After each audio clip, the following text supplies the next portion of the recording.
So how have things been? Good. How's the shoot? Oh, not very good. Fun. I've been to a lot of different shoots, and I know for the longest time I always said our shoot was one of my favorite. It's hard to sound unbiased when it's your own, but we got so many fun Yeah. things at ours. Um, Man, with the topography that Kamloops has there, I hate to say it, but they might be my new favorite. They have a wicked setup. Um, it's all deserty and everything, badlands. Yeah. Um, lots of lots of elevation to work with if they choose. So some was great that way. Other times it was stuff, wind. It wasn't even like crazy wind, Mhm. but yeah, let's just say that the advantage of my slightly bigger bow and my slightly bigger arrows were only an advantage when the wind wasn't blowing in the Yeah. afternoon. It was, yeah, it was a pain in the ass to say the least to try to stabilize that thing. And that has nothing to do with my results. My results is because I had a really bad weekend. I had two bad rounds. I had one really good. I had a normal round in there too, but fantastic setup. Like props to the Kamloops bowbenders. They did a great job. Amazing event. Well done. Would highly What recommend it to everybody. what was going on? What happened? With me, Yeah, just in your uh, head or no, I just think it was one of those off days hmm and well, both morning because I shot good, a little bit of rust in the morning because it's my first 3D shoot. It's kind of it's different than shooting blocks and little hmm dots and stuff like that. I know it sounds silly, but until you're out doing 3D with the wind, shadows, um, and Seeing just rings is difficult for me. Like yeah, trying to like visualize in your head.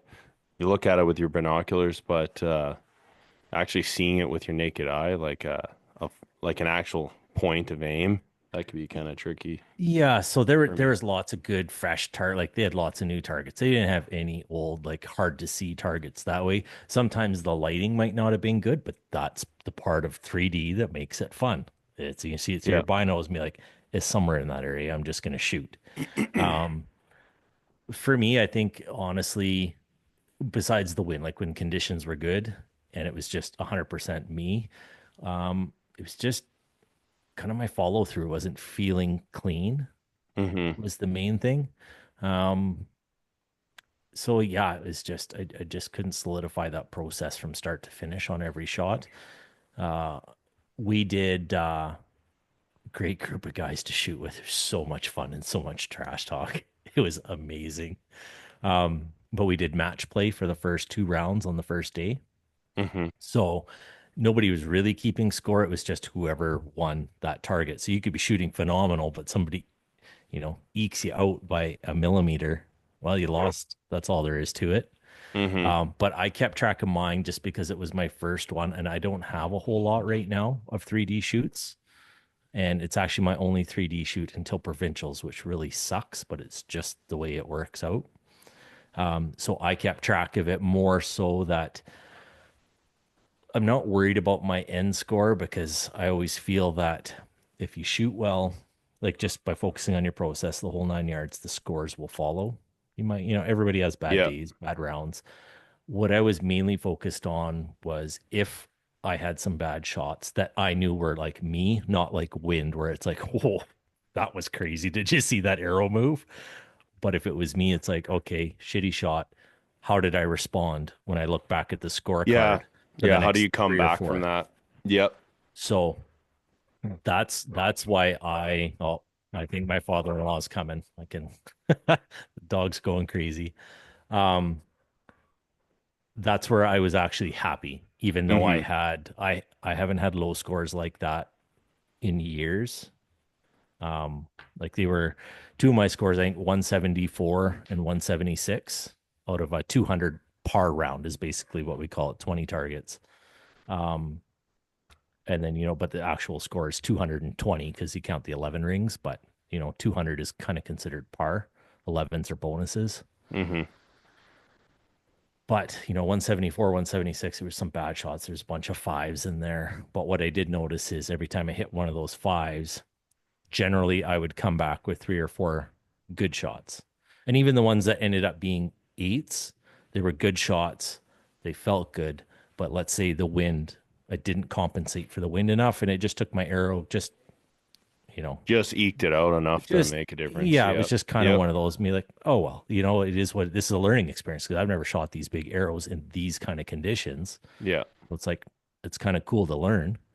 So lots of cool learning stuff there, and um, Kevin shot lights out as always, but it was interesting to compare the different size arrows between the group and watching how the wind affected. Like even he's got those Easton 5.0s, and it was interesting to see how those really cut through the wind, and there wasn't a lot of drag on them pushing them Hmm. around, but there was times where even those little guys were they were getting pushed around, which was again, it's good to learn because that hunting scenario comes up and it's like you better know what your equipment's going to do in those conditions. Yeah. So, What's your bow's speed and arrow weight? um, well, that one there, I didn't check the speed of that bow, the target bow when I was there. Um, my hunting bow, I think it was close to 270, and that's with basically 470 grain arrows in it, 70 pounds, but I've only got 28.5 inch draw length. So I'm not surprised that that's where it's sitting. Also didn't do like a whole bunch of shots. I had time because we were so busy. And the Hmm. kids were challenging me to Vegas rounds as soon as we got back from Jesus. the 3D shoot, which that's awesome. I mean, it's perfect. So really, I had time. I know you should shoot more than one through it, but it was just a ballpark, and it didn't really matter to me. But that's what Hmm. popped up, and I was like, all right, I'm sure that's close to where it should be, is in that ballpark anyway. But the 3D bow, the bow tech, it's only a 60-pound bow, so and I know it's slower. I mean, I can see my arrows, Yeah. so yeah, it's not moving like the other ones. So I think if I were to go back to that Kamloops shoot, knowing the conditions that they have, Yeah. um, honestly, I think I would bring my Hoyt next time. Extra speed, smaller arrows. I think that would be what I would bring. Just to battle the wind. No other reason. I love both bows. So, Yeah. That's probably what was screwing you over. Because I know even like my hunting setup, when I was going really heavy and going to more of an optimized, like I was at like in that 530s. oh, I shot an arrow at 550 at one point, wow. and it's getting heavy, real heavy Yeah, for me at least. And the reason why I went away from that was not only the trajectory, but its performance in the wind gotcha. was challenging, right? Because you think about it like the form factor of the arrow isn't changing, Yeah, right? You're cutting it to the same length for your specifications for your bow. The only thing, it's not like a bullet where you're increasing its length as you increase its weight. Obviously, that would increase its aerodynamic efficiency for the same diameter, right? Because you're yeah, spreading the weight over it. Um, you know, like the FOC thing, it can help, but I think that's more for like trajectory planing and momentum, um, for keeping the arrow nice and straight with also your vanes, restorative torque and all of that. But I think that air time is what's doing it. yeah, It's just being affected longer, right? yeah. And there's definitely shots where there was one. Did I send you the picture of that stag that was skylined? Hmm. So for anybody who doesn't, there's this one amazing shot. Like it was awesome. It was 50 yards, beautiful. And they've got this stag and one of those big stags skylined. And I was the third shooter. I think Wyatt shot first. And we watched his arrow. He's shooting the same arrows Hmm. as I am. And we watched his drift quite a bit. Good, great shot, but it drifted. Like, okay, wind's actually totally Yeah. different from where we're standing up to where the stag was. Kevin shot next because we saw how much his dropped and everything. Kevin was aiming at the spine of the target. and he still ended up high. So it was like, okay, it was a good, left to right for me. And then a good height from Kevin. So from Wyatt to Kevin, I was like, okay, I'm gonna put it on the outside top right at like two Yeah. o'clock on the massive insert target, and hopefully it drifts somewhere into the 10 there. Man, it drifted so far, everybody went, and it was one of those shots that actually felt it should have been going to where I was aiming. Like I Hmm. was I was confident, like the shot felt great, great break, and I caught it with an inch of foam left in the throat. I don't even know how it held the arrow and didn't bust through, but if that arrow missed, it's gone. It's one of those things where you don't even bother looking for it because you get Oh up yeah. top and you see where it could 200 go. yards into the bush. Oh, Yeah. good Lord. Yeah. Yeah. Like, so that was that was another five for me. And that was crazy, 100% wind. But I called that one a win because I was like, I'm going home with all my arrows. Yeah. At Yeah, that no point, I kidding. mean, it's like whatever. But yeah, another great shot there. But yeah, really, really interesting to see how that works. There's only a few shots that I was it was really that I could say, oh, that was arrow, like that shot there was 100%. That was wind and arrow. That wasn't me. Yeah. There's, a couple other shots where it was just like, just not that perfect clean break. That's all on me, but those they keep adding up, especially if you start hitting fives. It's a lot of points to drop all in one shot. Hmm. Um, there was one minor thing. It was a funny, I'd ranged, I was the first shooter and ranged it for 35, and I accidentally set my dial for 30. Perfect line. And I was like, oh, why did that end up so low? Like that best feeling shot of probably the whole weekend. I looked down and I was like, oh, 5 Shit. yards out. But we're talking like this much of a drop from 5 yards. And it was just like, and the wind was just a little bit. It wasn't like, it wasn't howling at that point. So it was like, it wasn't that, but it was just like a culmination of a little bit of wind. But I couldn't get over how much it dropped because of, how slow the bow is in comparison to my hunting bow. But again, another learning thing being like, it's like the pin gap thing that we were talking about before. Yeah. Really interesting to learn how unforgiving this boat can be at the same time. Great for Yeah, if you're some things, shooting not at for others. a known distance indoor, right? Yeah. Versus utilizing that speed to make sure that you're Oh, hitting. yeah. Yeah. So yeah, it was great. It was a great weekend. I would do it again for sure next year, but a year from now, it's too hard to plan. It's life gets lifey. Maybe we hit it up again next year, maybe not. I don't know. We'll have to see. But absolutely 100% worthwhile going to it, hands Yeah, down. it looked like a blast. Yeah. Yeah. And it was a good time. And holy shit, man, Wyatt, wow, that kid can shoot. It was, it was something else to watch. Yeah, And I I know just need to get Kevin a might, little bit bigger, and that's all oh it took. man. And I know Kevin probably won't admit it. Kevin, if you're listening, Wyatt did beat Kevin on one of the rounds by 2 points. That's how good he was shooting. Like he shot like a 198 or something like that. And he's shooting with us. He's not shooting from other pegs or anything. Mm-mm. Lights out. Like, yeah, smooth as silk. It's awesome to see. It's funny, just a guy I work with, his son was the provincial champ, and he was like, oh, like Wyatt. Oh, And really? Yeah. yeah, like young guy. Um, and Burke, I remember because I worked with Burke for 18 years, and he's a little older than me, but he's like, Derek, like I'm having to really work hard, like really try my Yeah. absolute best to squeak out a couple points over him.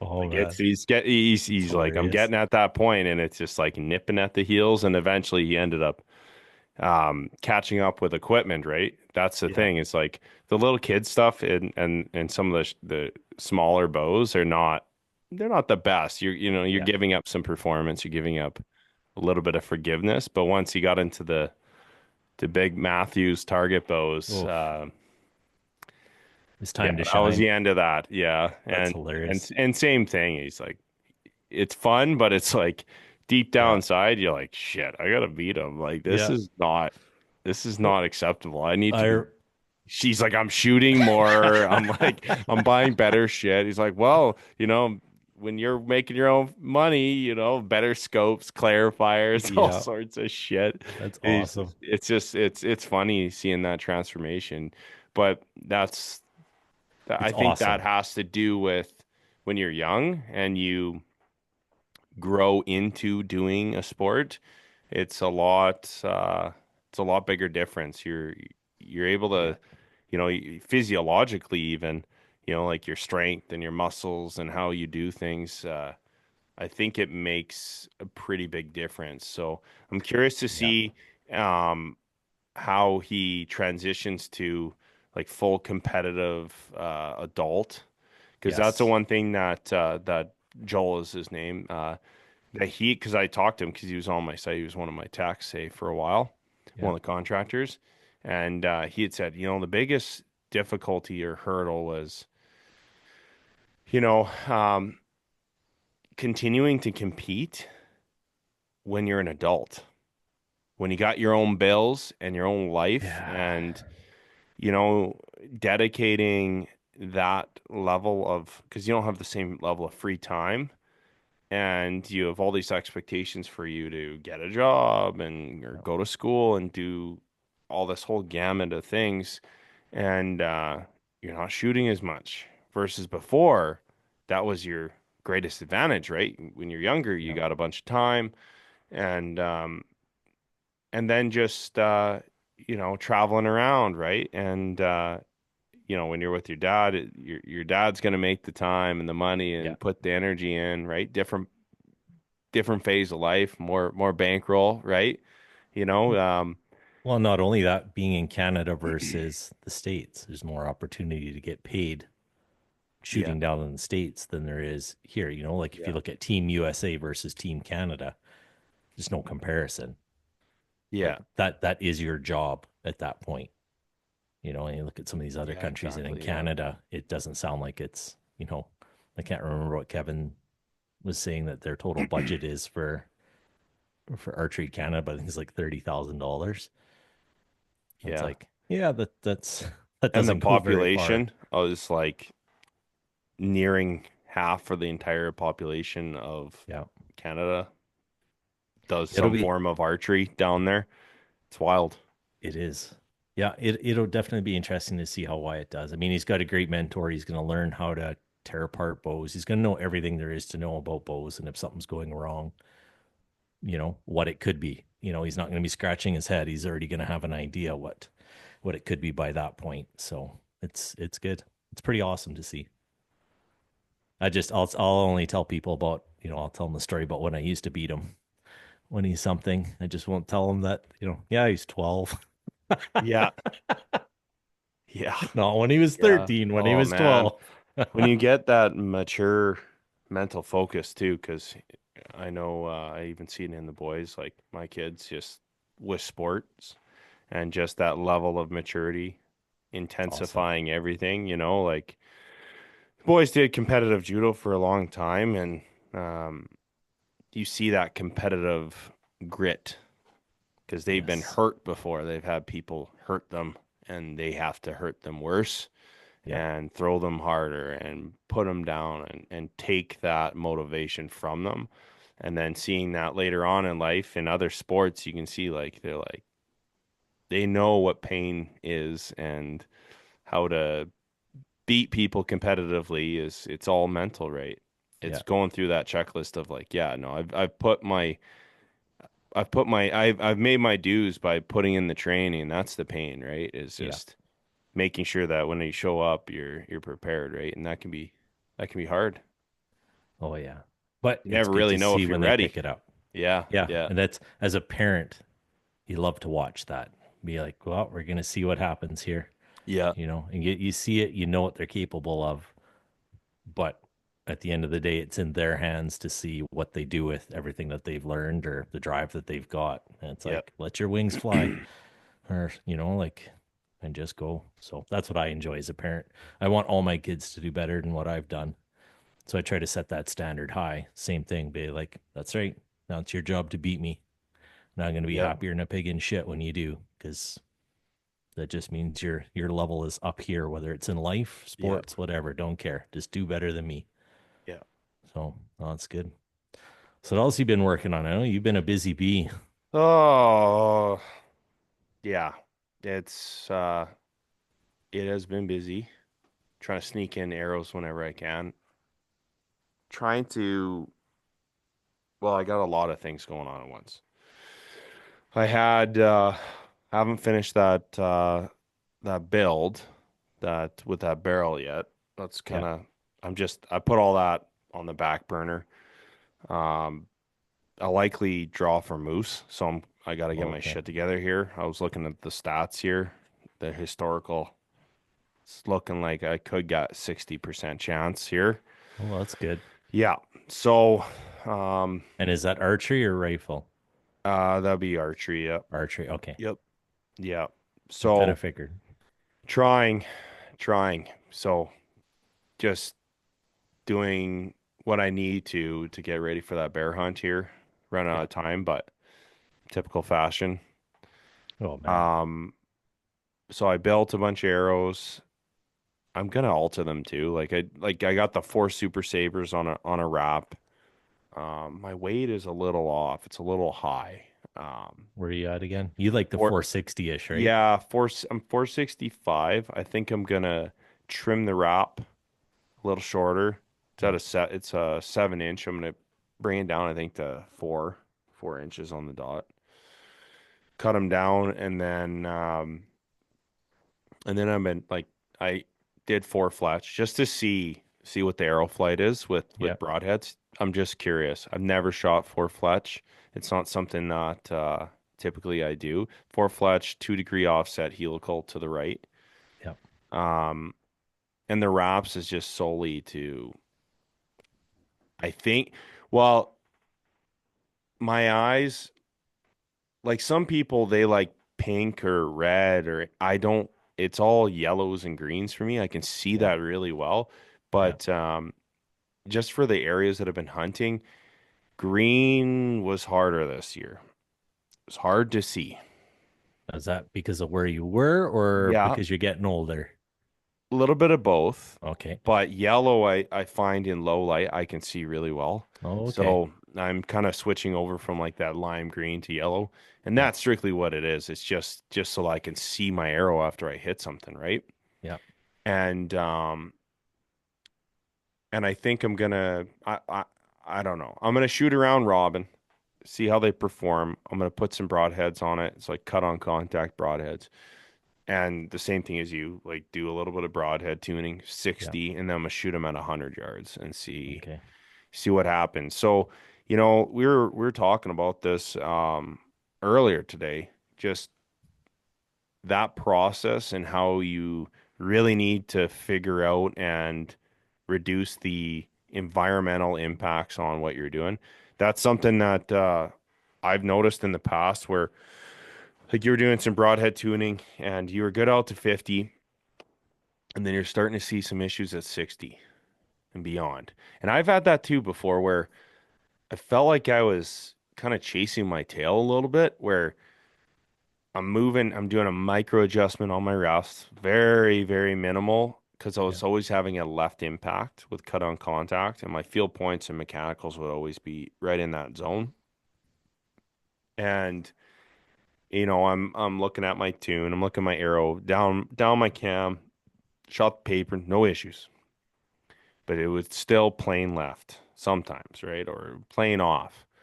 And what I found is I had this cut. And this is the thing, right? So I have special knowledge. I have charts about this.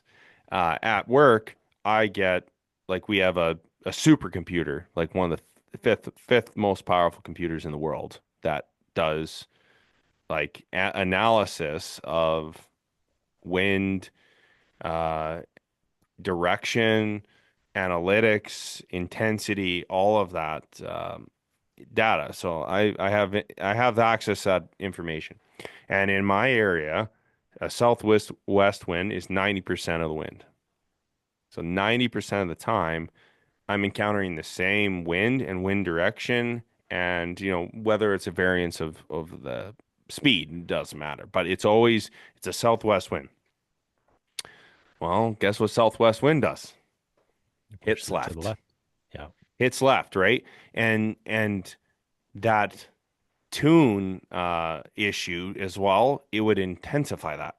Yep. So, whether I had a little bit of movement that I needed to do, and I put a new string on my bow, shoot, shoot, shoot, and I'd have it's planing left. Okay. 40 yards, 50 yards, do my broadhead tuning, bring it in, do a micro adjustment on my rest, bring it in. It's right in the zone.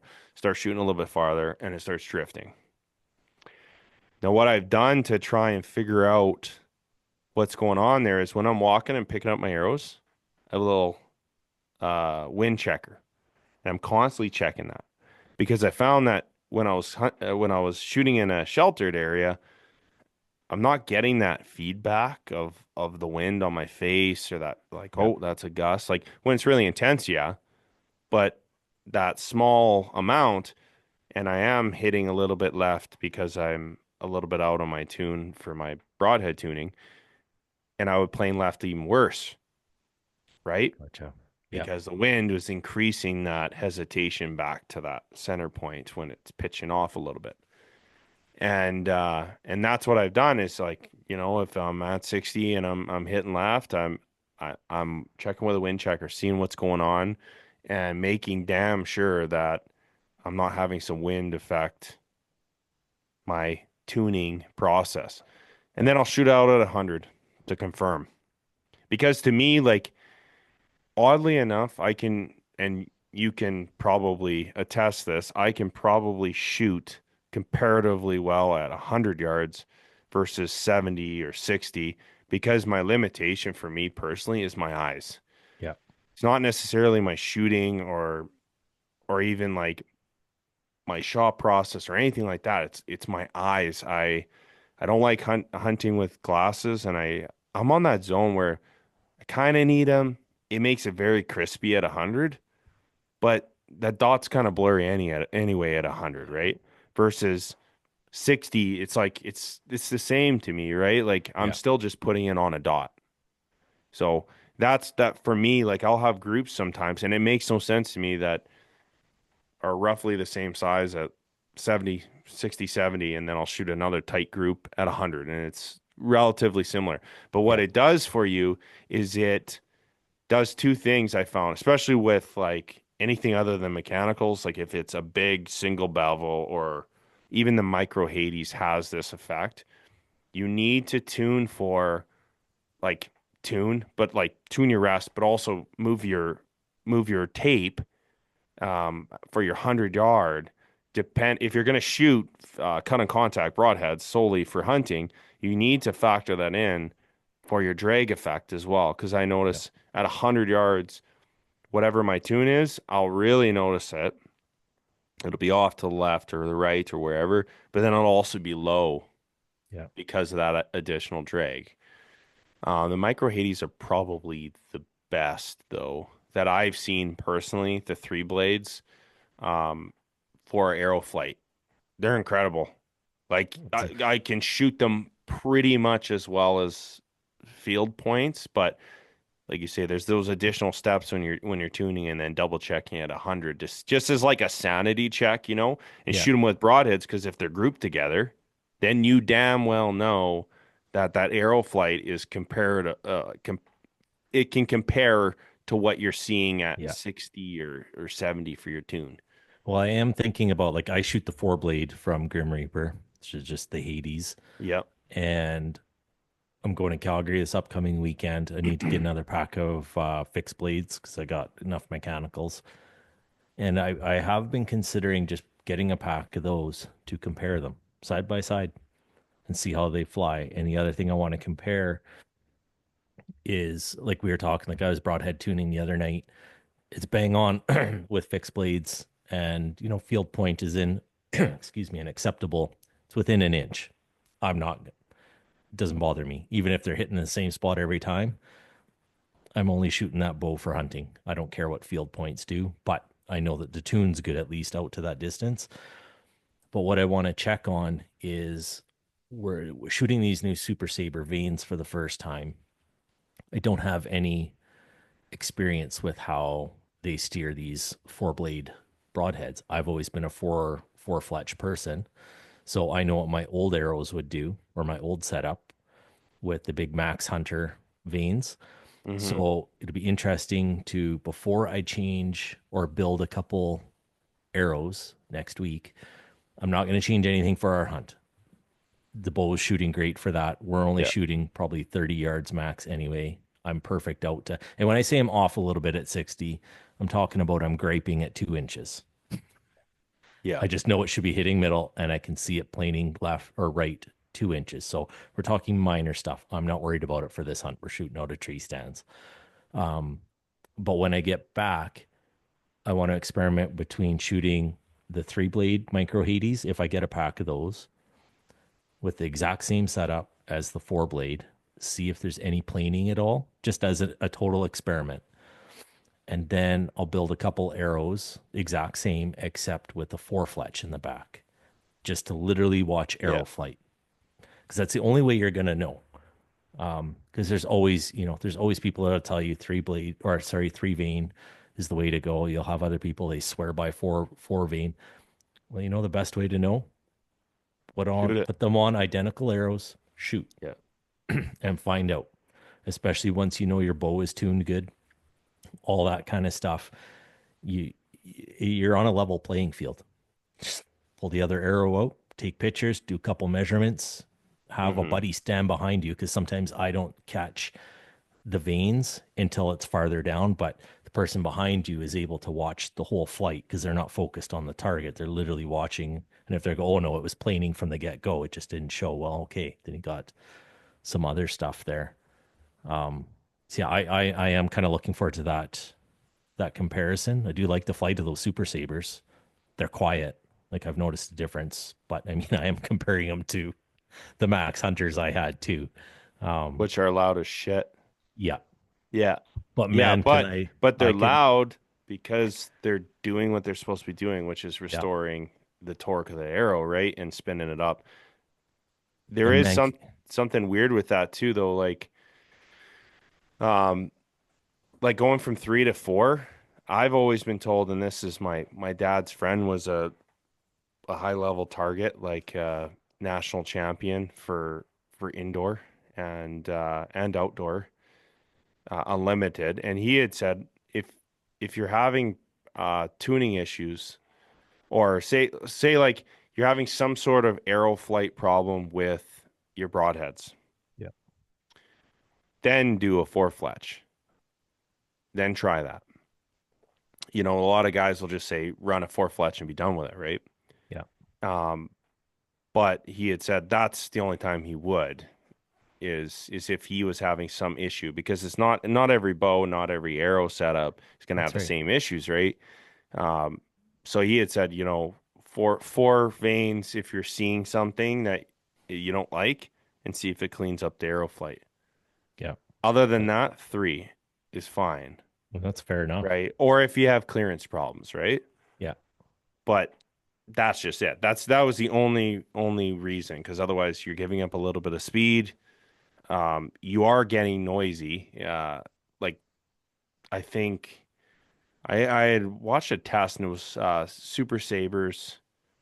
It was like 53 decibels versus 4 vanes was 56. yeah, So that actually is a significant change, right? yeah. Um, but again, you could try 4, but I it's say I don't know. start with the minimum that you need. Watch Yeah. it. It doesn't take much to build a couple arrows because especially if you got them and your weight's all the same. It's just a matter of fletching up Yeah. a couple at 4. See what they do. If they do better, okay, well now contemplate it. See if there's anything, but check your bow first. Like there was another thing I did. I'm not changing anything yet because there's a couple things I've been shooting this bow a lot lately since the just leading up to this. So I've been finally putting the reps on this new because it's a new string, so everything's settled, everything's breaking in. Um, so I checked it when I came home from broadhead tuning, and I had to put half a twist into my bottom cam. Um, things weren't perfect or anything like that, and I'm not blaming Mm-hmm. it on that, but it's like, okay, now next time I go out, I've just checked this thing. I know it's Yep. 100%. Everything's hitting the way I like. The other thing that I think people should watch is I was experimenting with going to a single soft knock set there, Yep. and it kind of changes the angle of your D loop and the way it goes. But the one thing that you have to be aware of is if that D loop slides down a little bit, and I know it shouldn't, Yeah, and pinch it but potentially. sometimes they do work their Mm-hmm. way down and they pinch a bit. And I was finding I had it set perfect when I started, but by the time I was done shooting with it, I did find it wasn't quite pinching, but I'm not going to say that it wasn't pinching because it had a little less slack in there Mm-hmm. than what I started with. And it's like, okay, now if we're getting some knock pinch issues, that's going to throw that broadhead off because it's not flying out of there the way that it should. So it's Yeah. like eliminate those things, the simple things, eliminate the simple Yeah. things, then start worrying about four fletch and three fletch and that. Make sure the mechanics are good. Make sure you feel like you're having a good shooting night to boot. I don't just go and start throwing broadheads when I'm broadhead tuning right when I get to the range. I'll shoot 10, 15 arrows just to get warmed up, get the motion going, be like, all right, we got nice clean breaks. It's a good night to do this, and then do it. Because everybody has those off nights, and that's not a night that I want to be doing my Oh micro yeah. tuning. Yeah. It's like things got to feel good. Nor do I Yeah, want to make do it. sure you got the reps in and you have the Yeah, strength because that's the thing. Like I have found, like you can almost shoot yourself out where your best shots you're now getting into fatigue because you're yeah, shooting and shooting and shooting and moving and moving and shooting and you're getting to plus 100, 200 shots and you're getting yeah, into that 100 to 150. If you're shooting high poundage, you can start to get burnt out and then you're not yeah, as steady holding and you're creeping out of your valley a little bit. You're starting to slouch, you're getting tired. Your form is lacking and then you're going to be pissed off because then you're introducing problems and it almost gets to the point where you got to just stop and just put it off yeah. and do it the next day.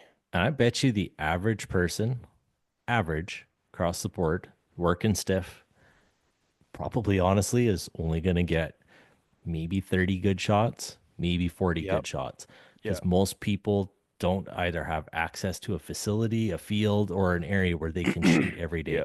That's just life. Some of us Yeah. are lucky we get access and we can shoot, every day or every other day and something like that. But some people can't. They just, Especially with how the daylight's been. Like it's just starting to get yeah, nice and daylight. The last couple of weeks it was raining and it was yeah, you know uh kind of shitty out until this last month it's just been actually getting nice enough to be shooting outside where it's not howling wind yeah, and 5 a.m. there's light out starting to creep out so you can actually get some good shooting conditions where you can see everything. You yeah, got good shadow on your peep where you're confident in everything that you're doing. Like I had finished my sight in, but again, the wind started picking up at the very end where I'm like, for the love of God, I'm moving my sight and I'm chasing my tail because now I'm like, oh, I was hitting right and then I'm hitting left. I'm like, oh, and then the wind's picking up and you're like, just got to stop. yeah. Stop You're doing fixing movement. mistakes that don't need to be fixed potentially, which are the Yeah, worst. yeah, Because then you get exactly. back on a nice calm day and you're like, moving it right back to where it was. I shouldn't have moved it in the first Yeah, place. But yeah, play with what you got. But I always say, try, make sure the simple things that we take for granted yeah, are 100% before you start dicking around with the rest of the stuff. Because, yeah. yeah, Like changing and checking your felt. yeah, That's one thing on your rest. Like it's a wearable part. yeah. And even if you got those whale tails and stuff, depending on what kind of rest you're running, like even last year, I had to change my whale tail out on my Hamsky Trinity because it was the plastic one that it came with, Yeah. and it had felt. But when I took that off, I could see it was actually wearing a tiny bit funny because it was slightly out of tune. And it took all those reps and it slowly Yeah. wore So then just it's off slightly center off. to, yeah. Yeah. Yep. Yeah. I've seen that Where as well. and now you've even once you fix it, now you've created a wear mark that's not dead center anymore. Yeah. So I changed it over to I can't remember what the replacement blade was made out of, but it's definitely way stronger. And now I have access to tuning tools and everything, so there's no excuse for it to ever be off. But for people who don't have it, and it's periods of time before they can get to a bow tech or anything like that, um, paying attention to those little things, because if you are getting wear on those whale tails or any rest that you can see Yeah. physical stuff, get it fixed up sooner than later because something's off. It shouldn't wear funny. It should wear down the middle if it's going to wear anything at all. When you put your string on, your new one, did your valley feel a little jumpy? Um, it felt like there was some extra poundage in there. I didn't know Yeah. what to think about it, Yeah. but yeah, it had been a bit. Yeah, no, it felt like it had some more speed to it. So I don't know if there was. I don't. I set it to spec, like my ATA and my brace height, all that stuff it's at spec. Yeah. But it did feel a little quicker. And even the other night, I know I've been shooting my target bow too at the range with the group out there. And I brought the hunting bow out the other night. They just didn't notice. And as soon as I shot one, they all kind of stopped and looked at me like, "What are you shooting?" Because the impact was just like whack. Yeah. Like instantly they could tell the difference. And I was like, I don't know. But I'm still using the same sight tape as before.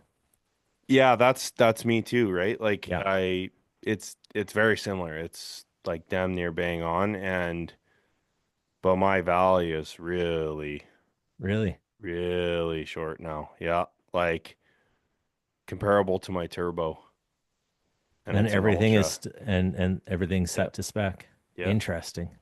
Yeah, like I slouch it all. It's like it's ready to go. First Oh, before okay. I could like fall asleep in there. Yeah.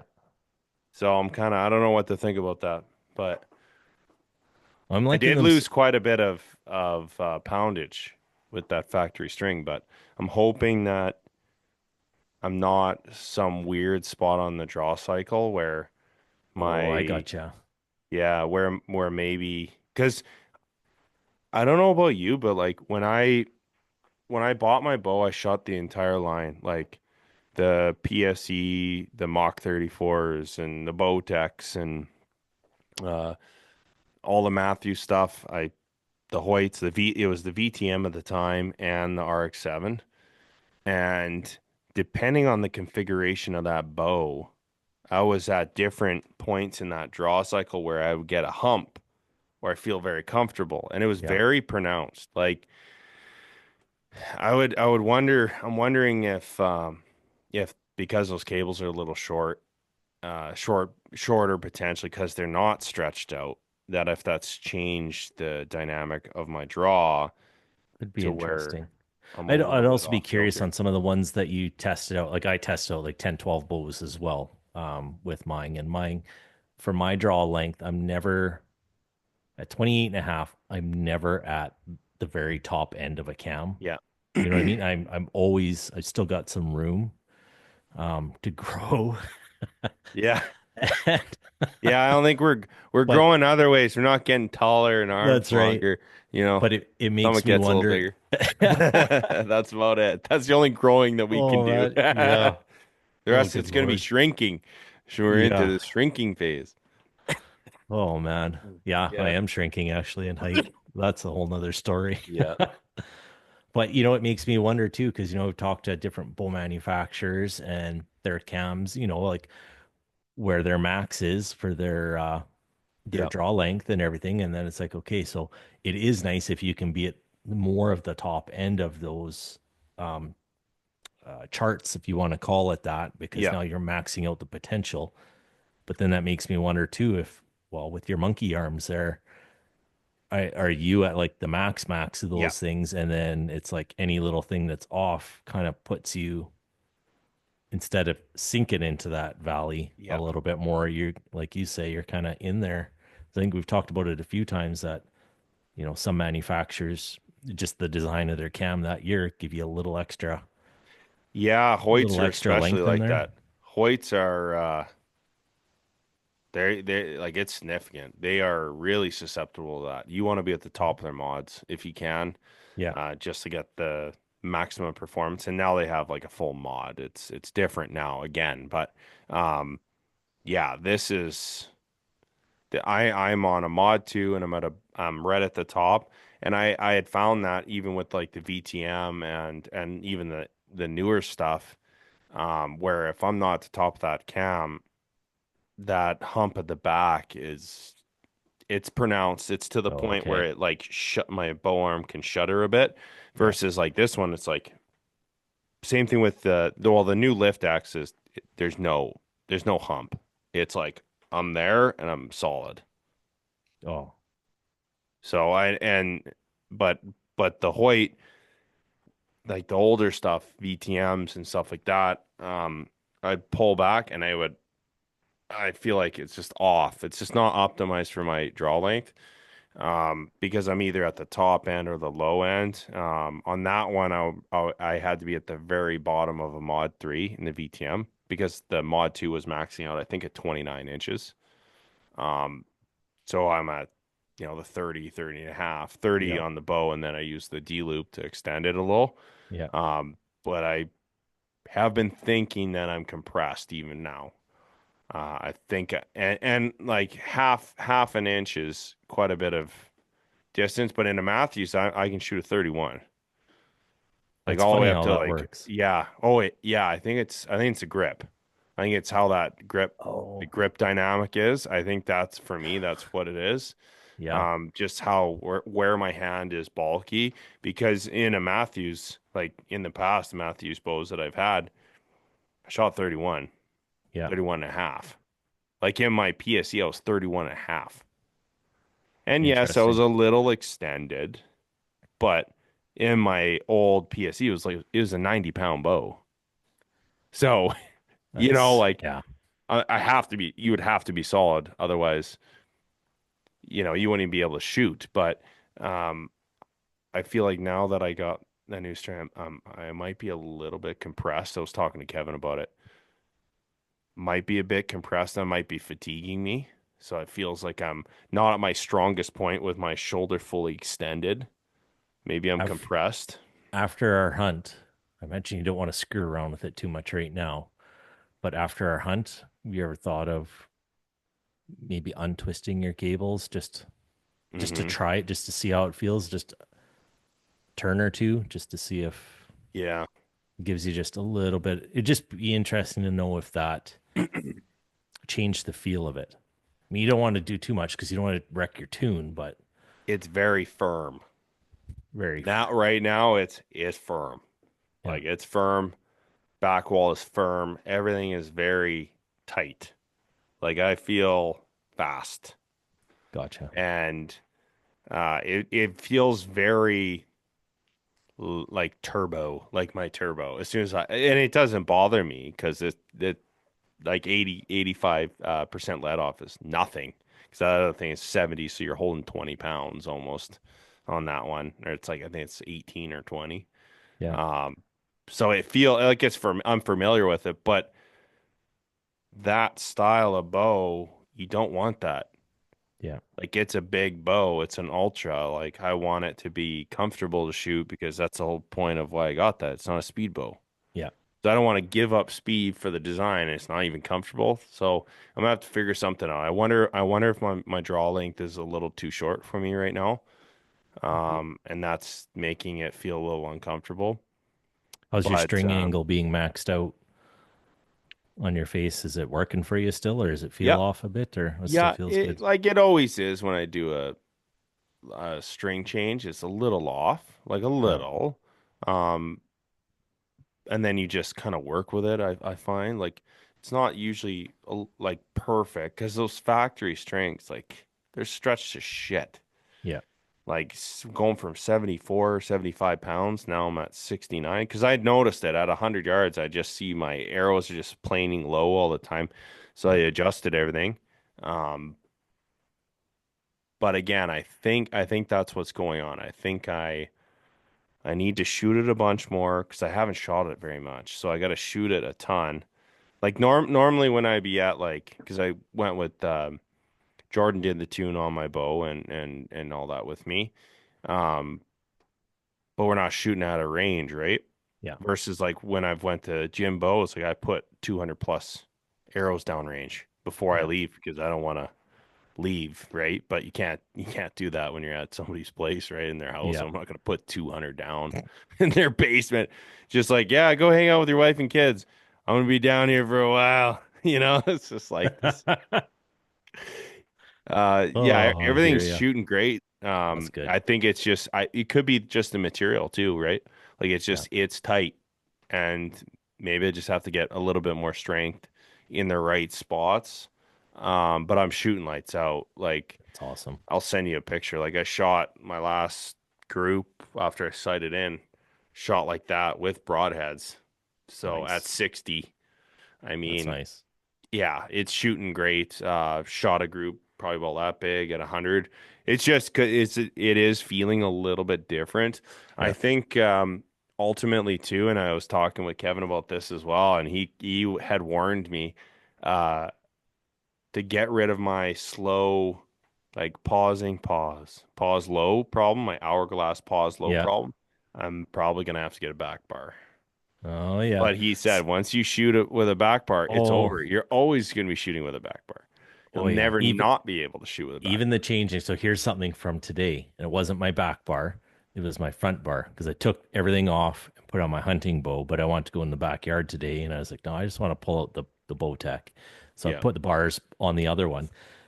And I was looking at it, it's like, I can't remember if I put my 8 inch on the upper hole or the lower hole. Yep. Whatever. It's like I can takes 2 seconds to swap them.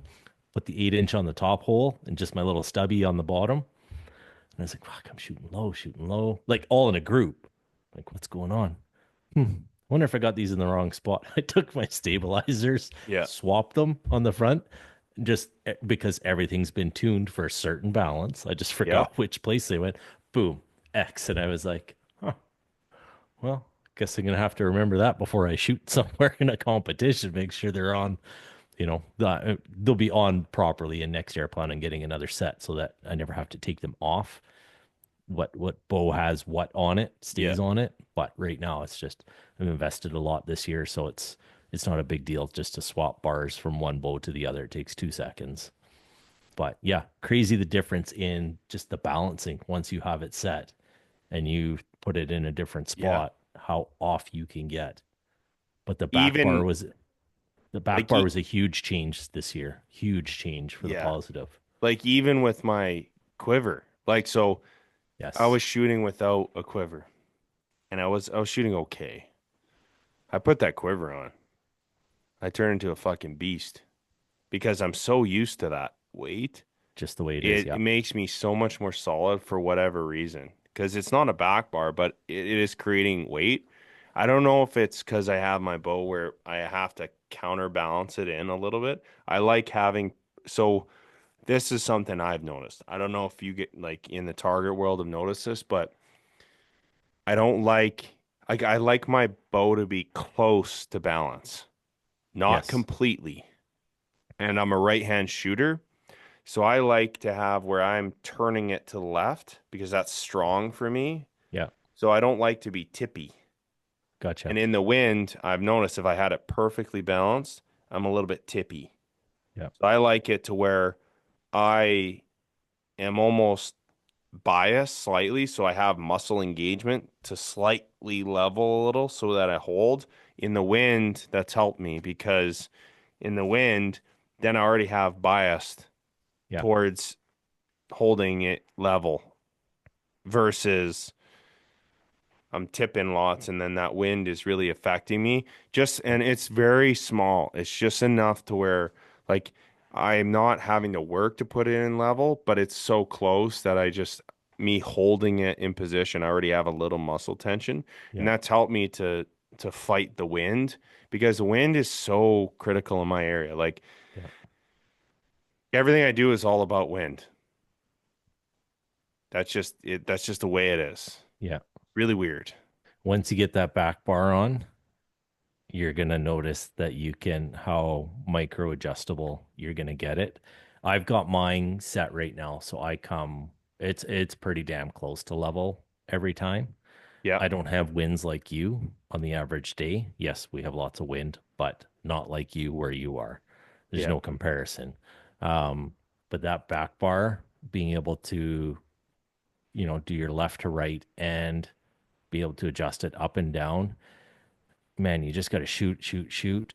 And it is crazy how much you can adjust those, especially if you get a good back bar mount. yeah, It makes all the difference in the world into how tight you can get that thing just dialed in for whatever you prefer. yeah. It was a major, major difference in my shooting this year, in my holding and aiming, I should say, not in my shooting. Um, it just made everything more enjoyable because it just sat where it was supposed to. There was less of me having to correct things. It was always virtually bang on for the most part anyway. That's the part I like the most. I just don't want to do it because I'm sensitive to weight. Because the amount That's I'm fair enough. hiking, I don't want to go down that path. Like I've shot uh elk without any stabilizer. Yeah. I did that for a few years where I didn't have any stabilizers, nothing, just riser, and I shoot elk because I didn't want it hanging up on stuff and just the weight, Yeah. packability. I never had any issues, and then I started, and the stabilizer was getting longer and longer to help because you are more accurate. But the shots I was taking were always sub 40 yards, right? Yeah. I'm not a guy to push it really 60, 70 yards, but Yeah. the areas where I've been hunting, that is becoming more and more evident that I am going to be getting shot opportunities at 70 to 80, and you are going to need that stabilization to make those shots. That's all there is to it. Yeah. So I might dabble that into that here after a bear hunt. Like obviously, there's not enough time to really Yeah. And you don't do any want, drastic changes. I totally get, like, I've only got an 8-inch back bar and an 8-inch front bar. That's all I run. Um, I, yeah, I don't know that I'll go that much longer. I can only, and with my other bow, that setup there, I can only go 12 inches total. So even if I get like one of those 10-degree down angles, um, Yeah. I'd still have to go to a 10-inch bar to allow for the distance of that down angle for the front stabilizer there. So I'd have to really be cognizant as to how big those are because you don't want to be over 12 inches. But with the 8-inch bar, I don't think I'd want to go any farther because I think it would get hung up on clothes and stuff like that if I was walking. I think it would get, I'm sure there's lots of people that'll tell me different, but I don't know. Just for me and where I am, I think 8 is pretty much maxed for my hunting bow, what I'll take it in, all the thick shit. So each to their Yeah, own. like I literally had one shot opportunity on a bull where if I had a longer bar, it wouldn't have been possible Yeah. because I had a tree for cover and I thought he was going to come in on the right and he didn't. He came on my left and the tree Oh, was right yeah. on my shoulder on the left. And because of that, when he came in, I wasn't quite sure because the way he was coming in, it was just a little bit of a weird angle. And I had to draw back and I'm right tied up on the tree. And I had to come up like this, full draw, and shoot him. Gotcha. And if I had a Fifth. longer bar, not even possible. There's no Yeah. way. And even if I had my turbo, that wouldn't have been possible either because of the way that that bow is.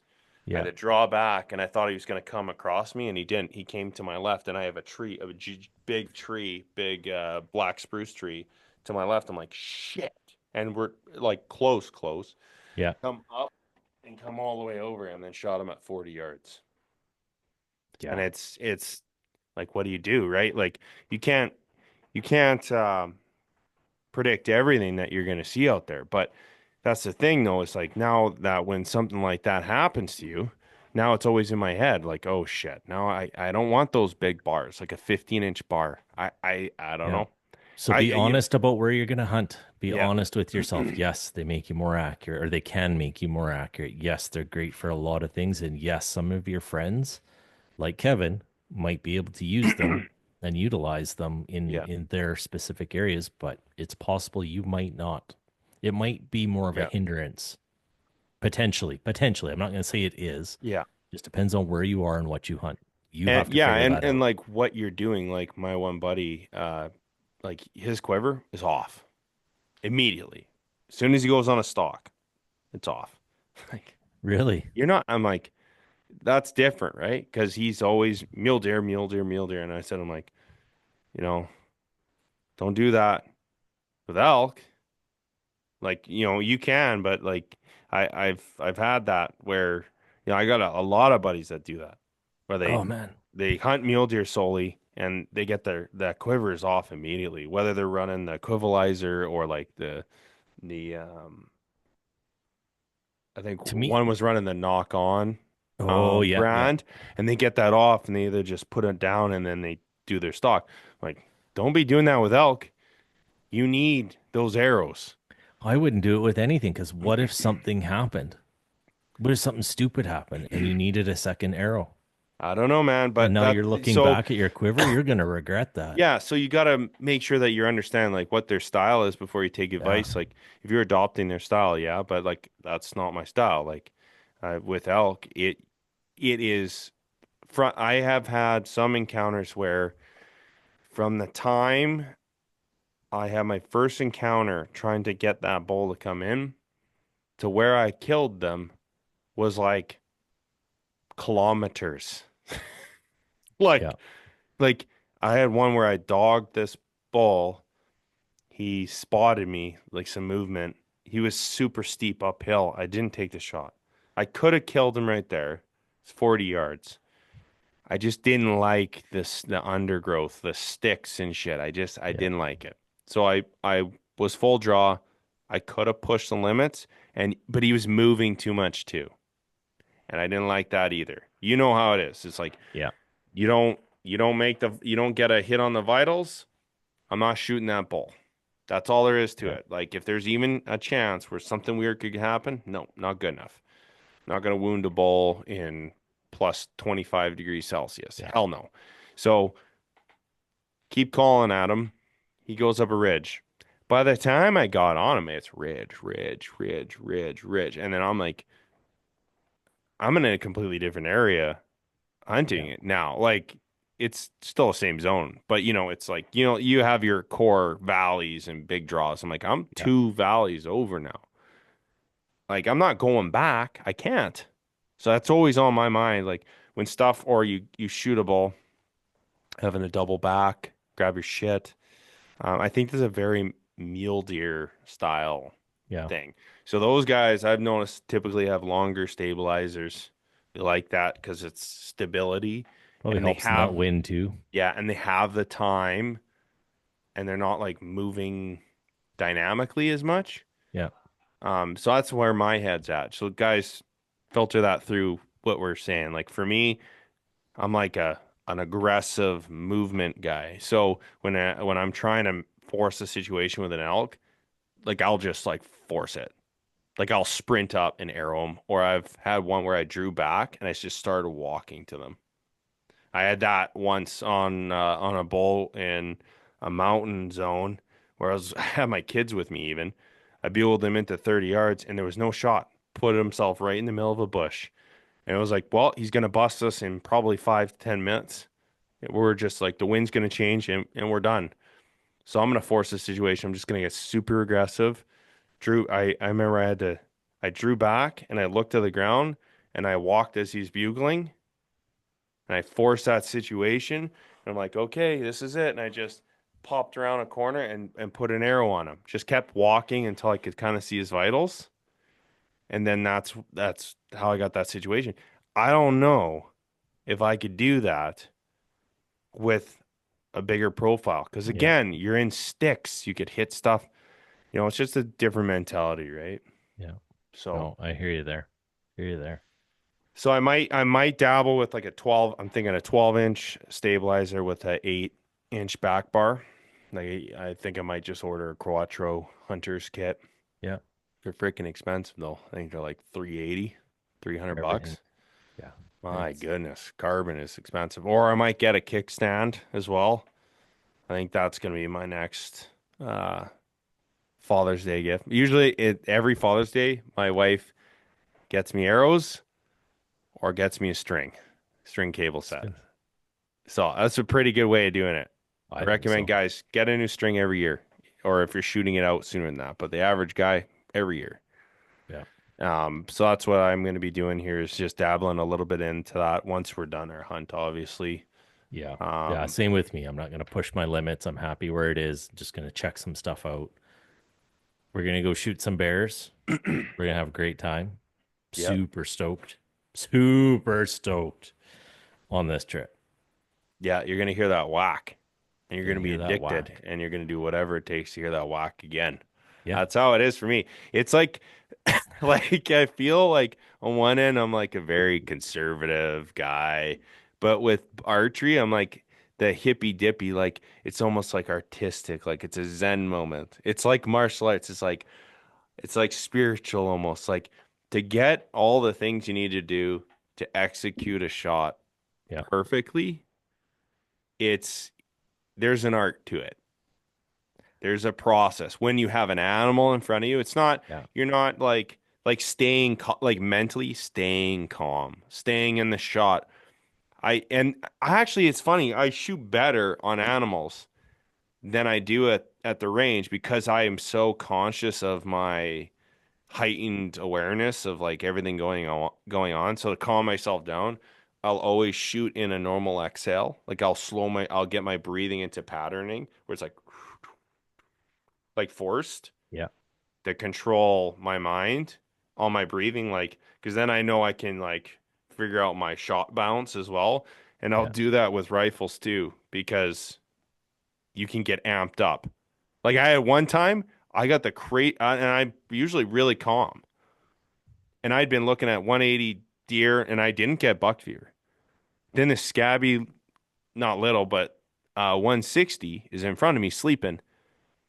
And all of a sudden my heart rate just starts. And I'm like, I'm not even planning on shooting this buck. I just But want to you're see him. excited.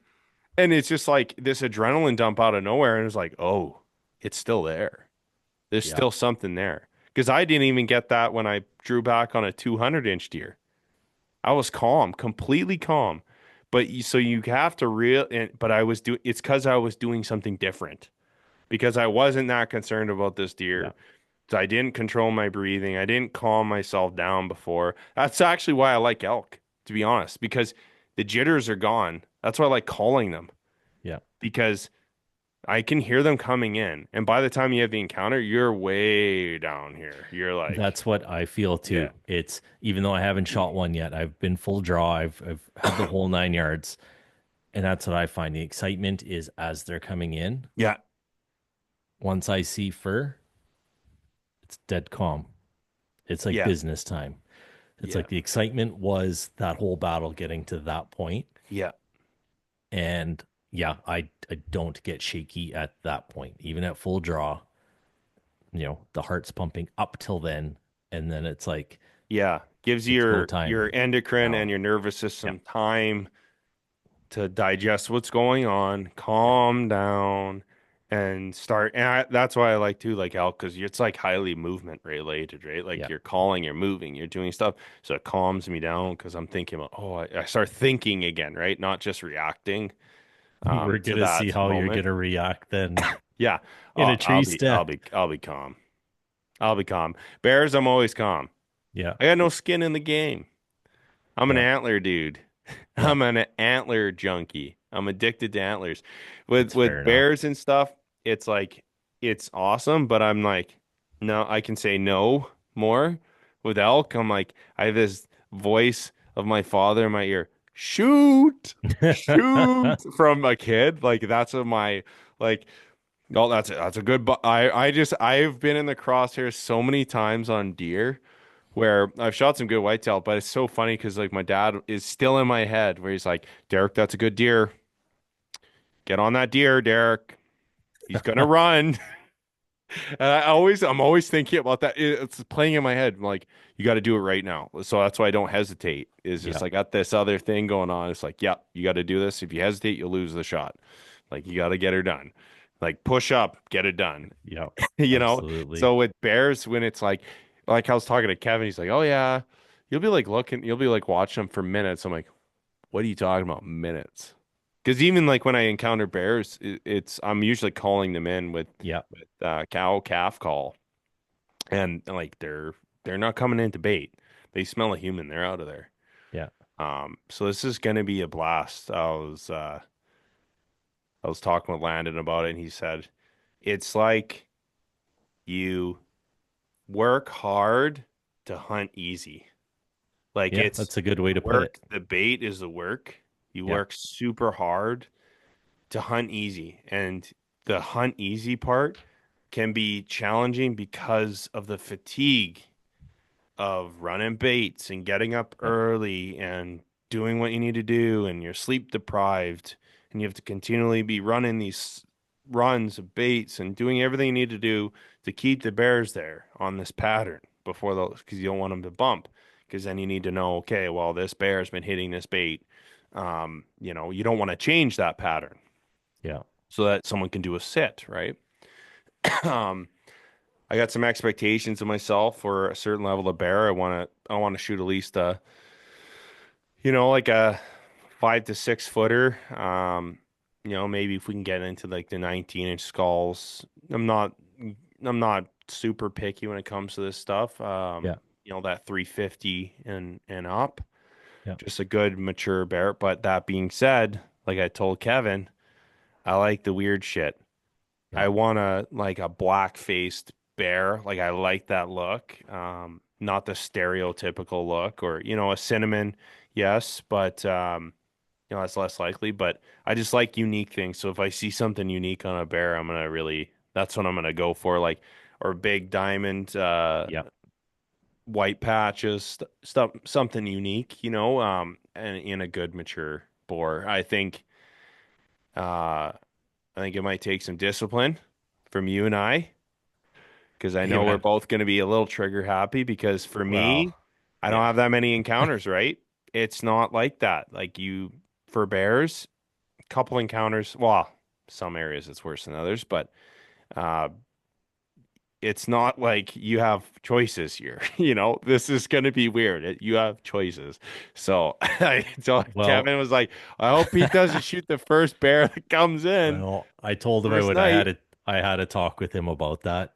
I'm coming away with a bear because this is going Yeah. to be my first archery kill, which I think is awesome that it's going to be on Yeah. film.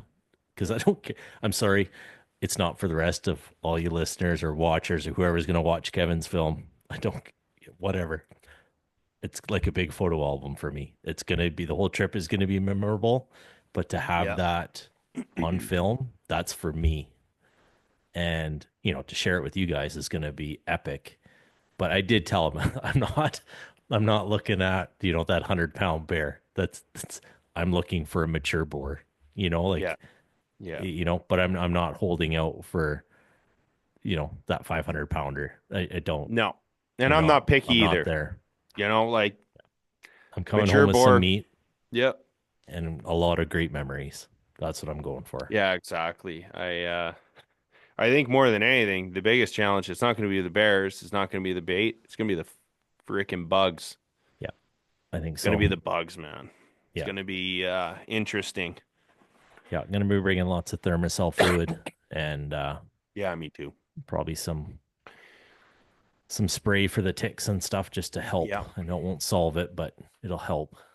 I But we'll would see. treat early with like a permethrin treatment. That's what I'm going to do on at least my pants. Okay. And then Just like a deep woods off kind of deal, like for ticks, like that kind of. it's an actual treatment. Like you put it on it and you let it dry. Where do you get that? You can buy it in any like mountain style uh, Okay. warehouse. There's some are better than others, but you just spray it on and you got to treat it though before you go out and you let it completely dry off and it's Okay. scentless, but it's like those garments like even with like Sitka, I think it's Okay. the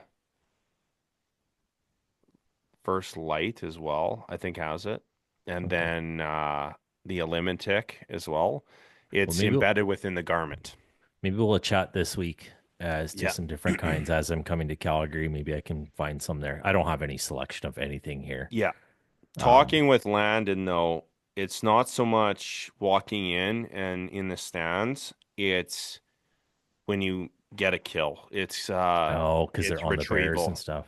Yeah, yeah, It's retrieval, right? And even my like I was talking with my dad about this. My dad has killed like 10 to 15 bears. I don't even know how many bears he's killed. yeah, But he said that the biggest thing they did, and they did it because they were always packing with horses all the time because they didn't want ticks all over the horses because they're going to get you for sure, yeah, is to just raid the living shit out of them. They always had cans of raid with them, yeah, and they would just hit them with raid, and then the ticks just die instantly instead of dealing with that. Like, obviously, if we can get on the kill early enough, an hour or two yeah, hours, the ticks will start crawling off them, yeah, and then they'll be all over the place. But if we get on the bear within a reasonable amount of time, within about an hour, hour and a half after it expires, just having a can of raid with you, and you yeah. just raid them down, and then that's like three-quarters of them are gone, right? That's good. That's Yeah, good. Yeah, I'm gonna get my CID number, I think tomorrow. We can start on that process and just get yeah, everything prepped paperwork wise and tag wise and just make sure everything's nice, easy transition going over there. yeah. Let me know what you're doing because I Yeah, haven't we'll looked talk into any of after. that. Yeah, yeah, Yeah, for we'll talk sure. after. Um, Sounds like a good spot to end Yeah, here. I I don't think know if so. we'll have the way things have been going. I don't know if we're gonna have time for another show before we go. Hopefully, but I know we're all trying to get stuff done before this trip. Yeah, But yeah, it's I gonna be have a fun. couple scheduled out. I've been kind of trying to get a backlog of them so that we'll push this show out. Yeah, And then hopefully there's a smooth transition so you guys aren't waiting too long. be awesome. Yeah, because we'll be gone for an entire week. So Yeah, yeah, it'll be good. Looking forward to it, buddy. you Can't wait. betcha. Yeah, and to hang out with you guys, not just the hunt. Oh Just yeah, well, that's gonna be the you know, best we're part. all we're in the virtual world. Our friendships are in the virtual world. It's We only it's get to tough to see each actually other get a couple FaceTime. times a year, or Yeah, maybe once a exactly. year or something. So Yeah, yeah, it's yeah, it's man. nice. Looking forward to it. Nice forged hat too. Oh, dude. Okay. We got to give a shout out. Jay Nickel, Yep, Mindful Hunter. He brought us some hats for the shoot. Now, this isn't a shameful plug because if there's one thing I am, it's a hat connoisseur. This shit is probably one of the most, no, it is the most comfortable hat I have ever worn. He custom ordered it for like even the material and stuff. I'm pretty sure you got one back there too. yep. And I believe he said it's waterproof. That I don't even care about that. It it's second to none. I haven't had a hat this comfortable in a long time. Um, yeah. If I Yeah, were big you shout guys, out to Jay because oh he has man, a lot of stuff going on. Definitely worth having a look at his stuff. He's yeah, got like undergarments, base layers, a whole number of uh just apparel in general to look yeah. at, not just Check hats. it out. I Check thought it it was out. just a regular Joe Blow hat, which I love. I love hats. I always love hats. Get one. You will Very not specific with regret it. hats, Oh personally. yeah, yeah, Like if I find a hat that fits me right, like I'm ordering a ton of them because some Richardson hats don't quite fit me right or they're too yeah, tight and it really bothers me. But yeah, like I'm definitely loving the new apparel that he has yeah. and It's definitely good love stuff. supporting a local guy, a Canadian guy that's trying to, Absolutely. find some solutions to gear and he's a gear junkie. Like the guy, he knows more about gear than I think anybody. He tears apart Oh everything. yeah, It gives you an love it. honest review. It's I great. It's love what we it need. because you only have so much time. You need Yeah. someone like him digging into the weeds, go on his YouTube, check out all of his stuff, go into his YouTube and check out the comparisons if you're looking at gear and like say, for instance, binoculars versus each other, rangefinders, you name it. Yeah. He's a good one-stop shop. Just, hey, I want the gritty, what is the points, the data points, what matters, Yeah. what doesn't. You can get it done in He's a giving couple you of the no minutes. bullshit review. Yeah, no bullshit. He's not sponsored by anybody. He's just Yeah. gonna, and there's nuance to that too. But I think it's a pretty safe place to get some pretty honest information. Yeah. Check him Absolutely. out. Yeah. And big shout out to Onyx. Everyone getting out into the backwoods and into the backcountry, making hunting plans, making hunt plans, and Treeline Academy as well. Going out there e-scouting. Definitely start building those plans now. Start building your plan for where you're going to hunt and add some new areas. Use these apps and you won't be disappointed. You're going to have a plan going into the year and definitely tipping the odds into your favor to being successful with your harvest. It's going to come sooner than you think. Yeah, for sure. Yeah. All right. All right, Have a good night, guys. guys.